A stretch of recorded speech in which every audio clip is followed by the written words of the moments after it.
Okay, so in this video we are going to discuss about the layers of the retina, and as we know that the retina is the neuronal layer of the eyeball and it is involved in the sensation of light and images. So the first layer is the pigmented layer. We are going to see the layers from the outside to the inside, and this outermost pigmented layer contains melanin, which is a pigment which absorbs the light, and it absorbs the light and it inhibits the reflection of light inside the eyeball, so the image we see should not become a lot more brighter. So the second layer is the layer of rods and cones, which contain the light sensitive pigments. The rods are mainly responsible for the vision in the dark, and the cones are mainly responsible for the vision of the colorful light. The rods I have shown in the blue color, whereas the cones I have shown in the red color. Also, the pigments of the rod is called the rhodopsin, whereas the pigments of the cone is of different colors and it is called the photopsin. The third layer is the outer nuclear layer, which mainly contains the cell bodies of the rods and cones. Okay, the fourth layer is the outer plexiform layer, which is nothing but basically the synapses between the rods and cones with the bipolar cells of the retina.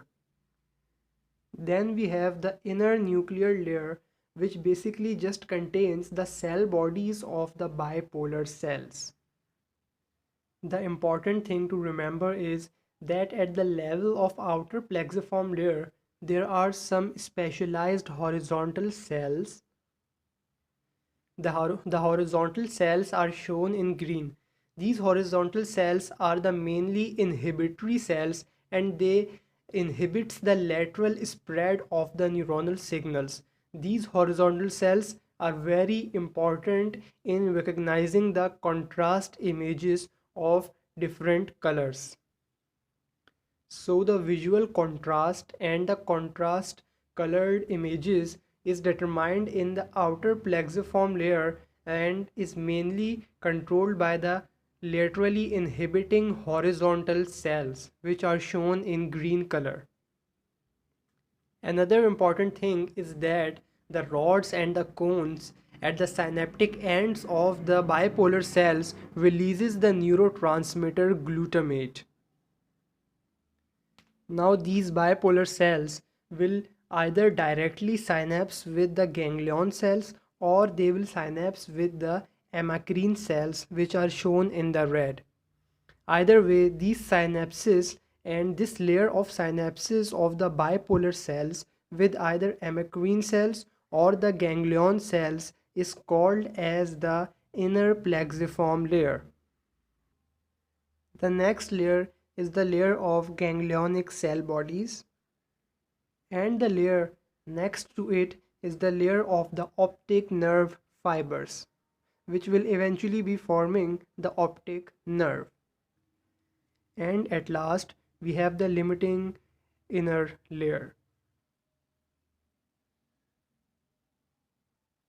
The thing to remember about the amacrine cells is that they are involved in the direct pathway coming from the rods only, but they are not involved in the direct pathway coming from the cones. That's why the neuronal signal speed from the cones to the ganglionic cells is 4 to 5 times faster than the rods. Another function of the amacrine cells is that they are sensitive to any spot in the visual field which is moving in any direction. So they are very much directionally sensitive cells. And some of the amacrine cells may also help in determining the different changes in the illumination and the intensities of the light. On the right side, I have shown the area of the eyeball which is called fovea and which is of very high visual acuity. And this fovea region of the eye of the retina is only consisting of the cones.